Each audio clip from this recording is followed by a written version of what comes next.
es la parte importante de este tipo de agresividad. Otro tipo de agresividad es la psicótica. Esta se atribuye a síntomas positivos de psicosis. Psicosis es un estado que nos saca de la realidad. Puede ser por delirios paranoides. Estos son pensamientos que no están sustentados en la lógica o en lo potencialmente real o en lo que está pasando realmente. Alucinaciones, que son engaños de nuestros sentidos, por ejemplo, el oído. Pudiéramos yo estar escuchando algo que ustedes no, algo que no existe, o malinterpretaciones del ambiente o malinterpretación del ambiente. Por ejemplo, aquí vemos al mismo sujeto del ejemplo pasado saliendo de su carro y en vez de ver a una persona en un carro, ve a una persona sobre un dragón y el ejemplo dice, oh no, las voces me están diciendo que el dragón me va a matar. Entonces, una mala percepción del ambiente hace que este individuo sienta la necesidad de defenderse y puede llegar a ser violento al intentar defenderse de estímulos que no son enteramente reales en el momento. Y el otro tipo de agresión que vamos a ver durante la plática es la agresión psicopática, ¿no? Viene de psicópata.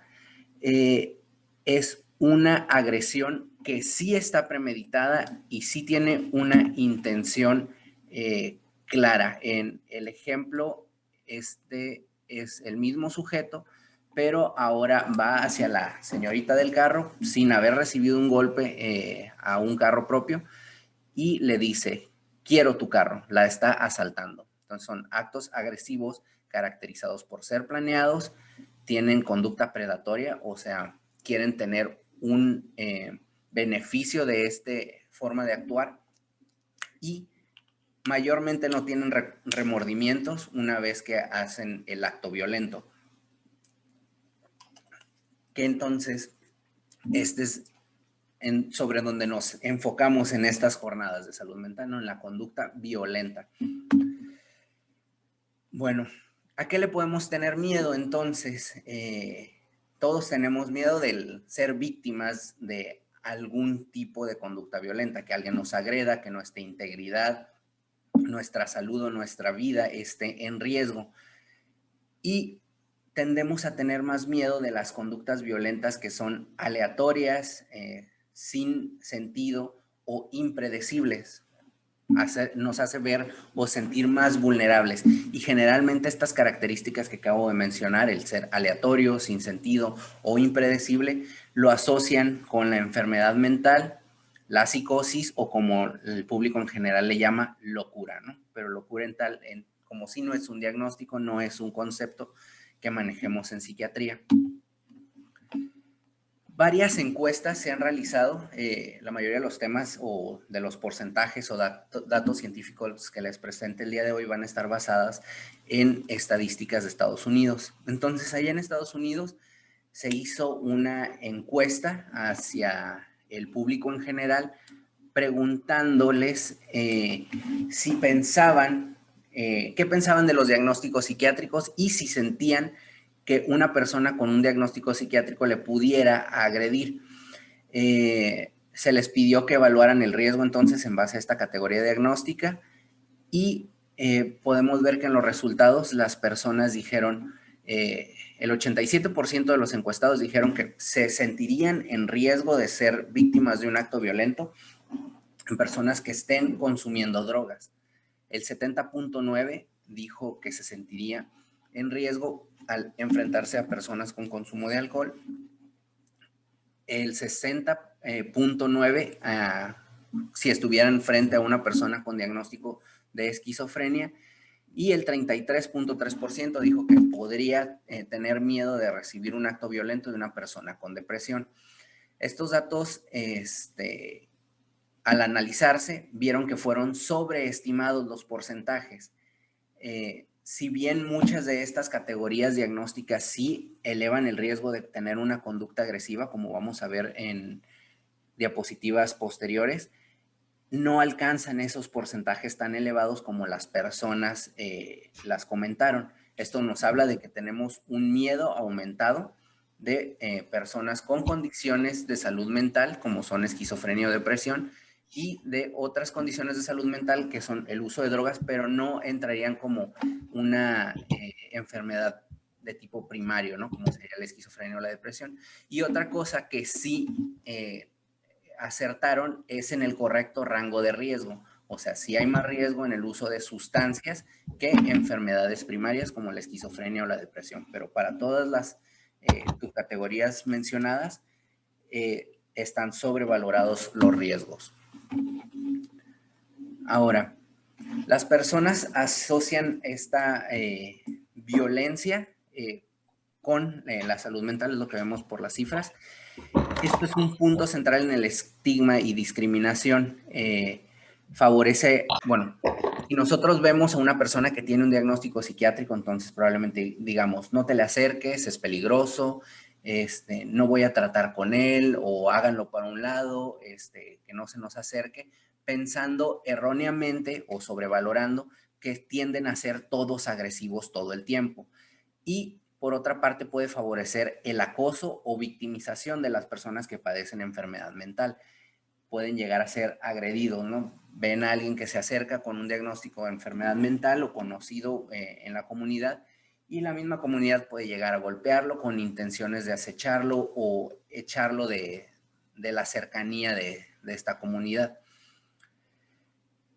Se hicieron otro tipo de encuestas, ahora ya no se entrevista al público en general, se entrevista a la persona que tiene un diagnóstico de salud mental.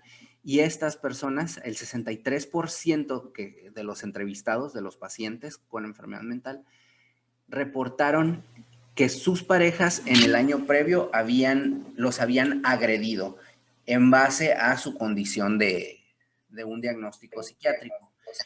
Y de este 63%, el 25% o una cuarta parte reportó agresión grave, que esta podía consistir en golpes, ahorcamiento o amenazas con armas, ya sean punzocortantes o de fuego. Por otra parte, o en otra encuesta a los pacientes con diagnóstico psiquiátrico se les entrevistó y también preguntando si habían sido víctimas de agresión, y el 46% también reportó durante el año previo haber sido víctima por parte de un familiar cercano. Y de este 46%, el 39% lo tipificó como grave, con los mismos ejemplos que les mencioné ahorita: golpes, ahorcamiento u armas involucradas. Entonces ahí podemos ver que el tener un diagnóstico psiquiátrico sí los vuelve vulnerables al recibir agresiones por parte de este estigma o desgaste de los cuidadores que pueden llegar a tener.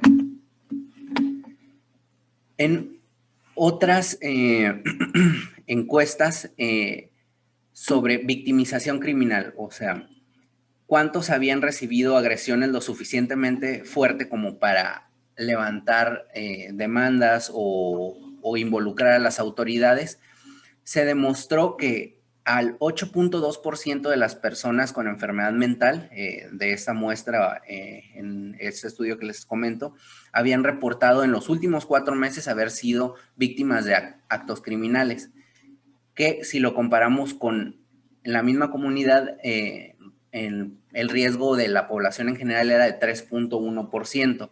Entonces, hasta para los criminales en una sociedad, las personas con un diagnóstico psiquiátrico tendían a ser más vulnerables y aumentaba su porcentaje de haber sido o probabilidad de ser víctimas de una agresión. Estas características de ser victimizados constantemente puede hacer que la persona con una enfermedad o un trastorno mental reaccione de forma violenta al ser provocados, ¿no? Tanto hartazgo o estar expuestos a tanta hostilidad, pues vuelve hostil a una persona. Entonces también es un factor para hacer a los pacientes en personas hostiles. Por otros estudios, también en Estados Unidos, el estudio se llama MacArthur, la intención del estudio era ver qué personas estaban en riesgos de recibir violencia por parte de una persona con enfermedad mental.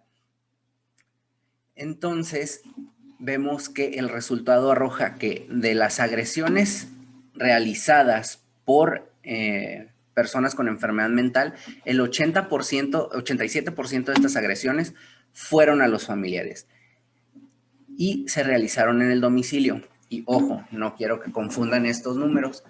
No significa que si yo tengo a alguien con una enfermedad mental cercano a mí, tengo 87% de probabilidades de ser víctima. No.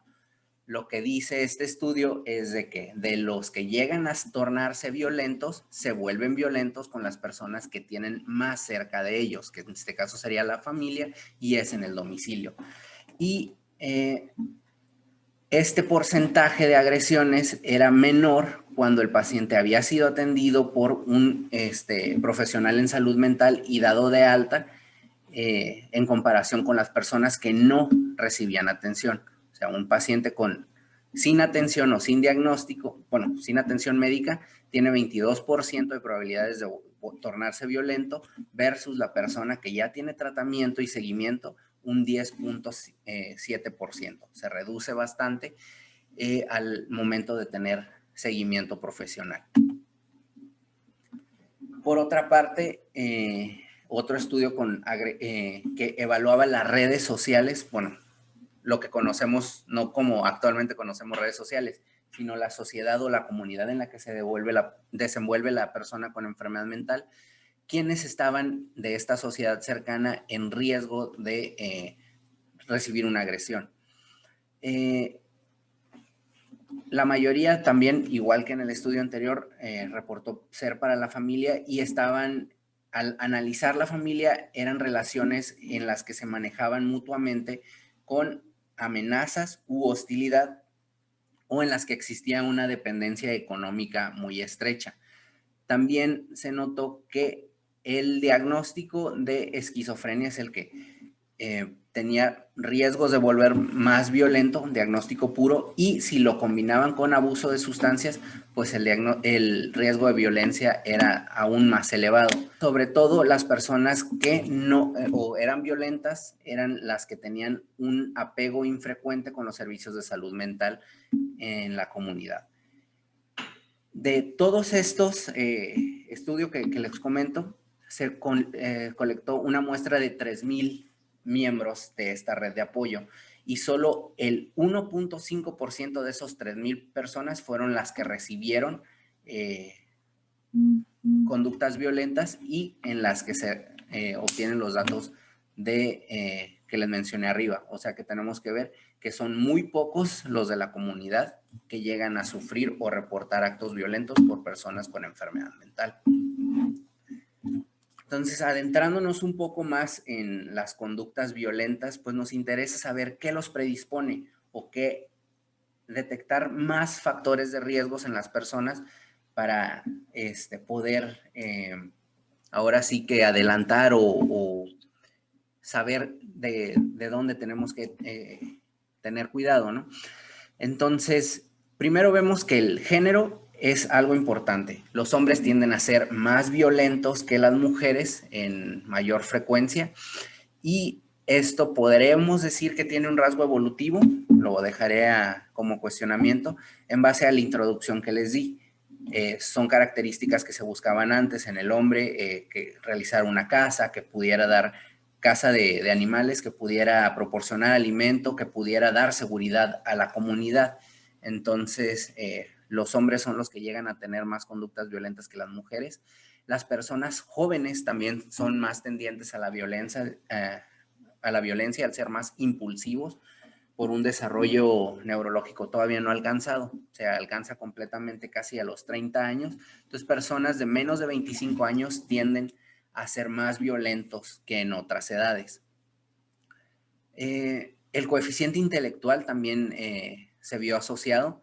Vemos que personas con déficits cognitivos, un IQ por debajo del promedio, una inteligencia no tan desarrollada, ya sea por alguna enfermedad, un déficit cognitivo, un compromiso de las funciones ejecutivas, sobre todo es el que se ve más asociado a la conducta violenta, y Esto se atribuye a que hay deficiencias en el procesamiento y entendimiento de las emociones y los externalizan de una manera inapropiada que puede llegar a ser violenta.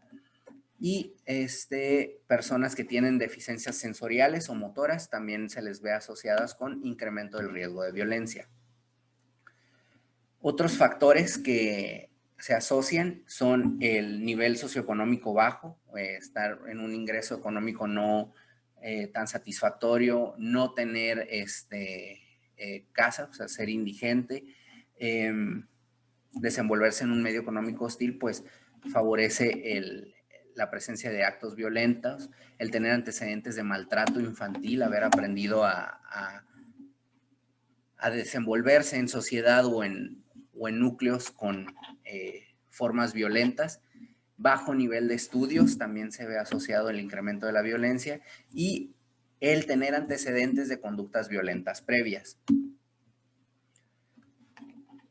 Por otra parte, ahora sí entraremos a la parte de los diagnósticos o patologías. Vemos que los anteriores eran cuestiones que no se pueden alterar, que son de nacimiento, como el género, la inteligencia con la que venimos, como si nacemos ahora sí que íntegros en nuestro sensorio. Vemos las cuestiones ya socioeconómicas o culturales y ahora entramos a las patológicas o a lo que ya es un diagnóstico.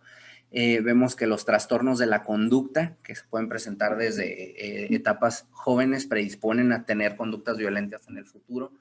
El tener un estado psicótico prolongado, como lo vimos en las primeras diapositivas de la agresión psicótica, nos hace que seamos propensos a violencia, a conductas violentas. La depresión, no tener adherencia a tratamiento, cualquiera que sea nuestro diagnóstico, el que exista consumo de sustancias asociadas como pues, drogas, cristal, metanfetamina, y si tenemos múltiples diagnósticos psiquiátricos, pues eso oscurece el panorama. Ahora, la siguiente pregunta que podemos llegar a hacernos es ¿qué tanto influye la enfermedad mental en la violencia que experimentamos como comunidad?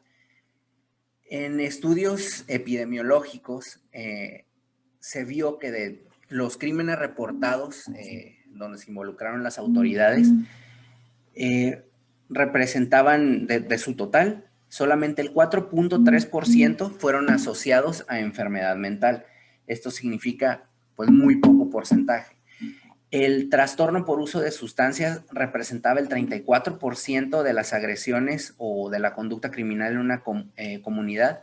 Y la patología dual, ¿a qué me refiero con patología dual? Es tener un diagnóstico de enfermedad mental y aparte uso de sustancias representaba un 5%. Que si sumamos la enfermedad mental pura con el uso de sustancias de las personas con enfermedad mental, esto representaría solamente 10% de la conducta criminal de una comunidad. 34% si lo vemos como al trastorno por uso de sustancias como un trastorno psiquiátrico. Pero entonces, como tal, la enfermedad mental pura o primaria no representa mucho porcentaje del crimen en una comunidad. Y si pudiéramos tratar, diagnosticar y solucionar la enfermedad pura, a lo mucho se reduciría 10% la criminalidad de un área geográfica. Bueno, continuando con este mismo tema, en una comunidad se hicieron durante un periodo de tiempo arrestos de 1,151 pacientes, personas violentas, de los cuales solamente el 3% cumplían características de una enfermedad mental. Sigue siendo muy poco, incluso menos que en los datos anteriores. Y el 7% de estos incidentes en conductas criminales eran utilizadores de sustancias, 7%. Ya en otros estudios, cuando separamos los tipos de violencia de las personas que son detenidas o estudiadas, se identifica que la gran mayoría, el 63%, son en conducta impulsiva. O sea, significa que esto no fue planeado, esto fue una sobrereacción a un estímulo y actuaron de manera violenta. El 20% representado por conducta psicótica y el 17% como psicopática, la planeada, la meditada, ahora sí que lo que enfocaríamos como depredador o criminal. Pero bueno, entonces en las que más nos podremos enfocar sería en la parte impulsiva o psicótica. Como psiquiatras podemos dar más solución a estas dos. Entonces, la agresión impulsiva, como les mencioné, es el tipo de violencia más común y en muchos sentidos la más compleja, porque puede ocurrir en múltiples patologías mentales, desde una persona que está psicótica, ha perdido el contacto con la realidad, trastornos del estado de ánimo, trastornos de la personalidad, de la ansiedad o estrés postraumático. Entonces, personas que por su patología tienden a reaccionar a estímulos. ¿Qué tratamiento o de qué manera podemos abordar esta agresión impulsiva? Bueno, en la que nos enfocamos de manera inmediata, con buena respuesta, pudiera ser el uso de psicofármacos, o sea, medicamentos. Pueden ser estabilizadores de ánimo, pudieran ser inhibidores selectivos de la recaptura de serotonina, alfa-2 agonistas, antipsicóticos y antiandrogénicos. Estos son grupos de medicamentos dentro de los cuales entran todavía bastantes medicamentos dentro de cada grupo. Entonces, opciones terapéuticas hay bastantes y esto se tiene que individualizar, depende de qué diagnóstico o qué características tenga la conducta violenta de las personas que estemos intentando ayudar. Y por otra parte, y una que es muy importante y con resultados para largo plazo, sería el canalizar a las personas en las que notamos que son tendientes a ser agresivos de forma impulsiva, es a la psicoterapia, enfocándonos en la concientización sobre el enojo y el manejo de los impulsos, a canalizar el enojo o la agresión a respuestas prosociales, o sea, respuestas más asertivas, y fomentar un apego al tratamiento con psicólogos, psiquiatras o el uso de medicamentos.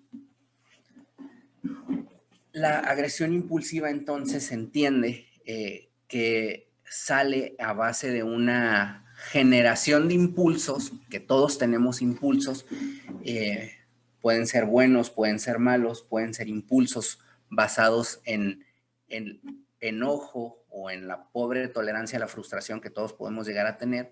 Sin embargo, este impulso se ve enfrentado a una evaluación del impulso que estamos teniendo y un control que se realiza por el lóbulo frontal, que es el que está pintadito de morado, que entonces podríamos decir, si algo nos enoja, tener el impulso de, lo voy a empujar o le voy a dar un zape, y el lóbulo frontal nos diría, ¿sabes qué? Quizás eso no sea una buena idea, esto no es correcto, esto no es bien visto, y nos detendría en cuanto al impulso y quedaría solamente como pensamiento.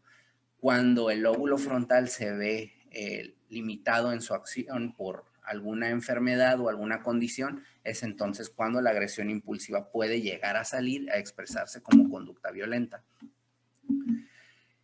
La agresión psicótica, por otro punto, es cuando la que les comentaba, las que el estímulo es malinterpretado, el que está fuera de la realidad. Esto generalmente es propiciado por ideas delirantes, o sea, ideas paranoides, tener miedo de que nos quieren hacer daño. Pensaría la persona que está siendo perseguida o de que se están aprovechando de ellos y resultaría en un acto violento. Las personas con enfermedad mental en estado de psicosis presentan un incremento de la probabilidad de presentar conductas agresivas en comparación con la población en general. El tratamiento en este punto también es con psicoterapia y con el uso de medicamentos que también son útiles para reducir la agresión. se utilizan antipsicóticos, vaya, la agresión es psicótica, utilizamos antipsicóticos que pueden bajar el tono o la intensidad de la enfermedad de base para entonces controlar, disminuir y si se puede eliminar las conductas hostiles o violentas. Y el medicamento que tenemos para hacer eso viene en diferentes presentaciones, porque pudiéramos pensar que una persona que está hostil o dudando del medio, pensando que le queremos hacer daño, no confía en nosotros lo suficiente como para dar un medicamento, como familiares tal vez o como profesionales.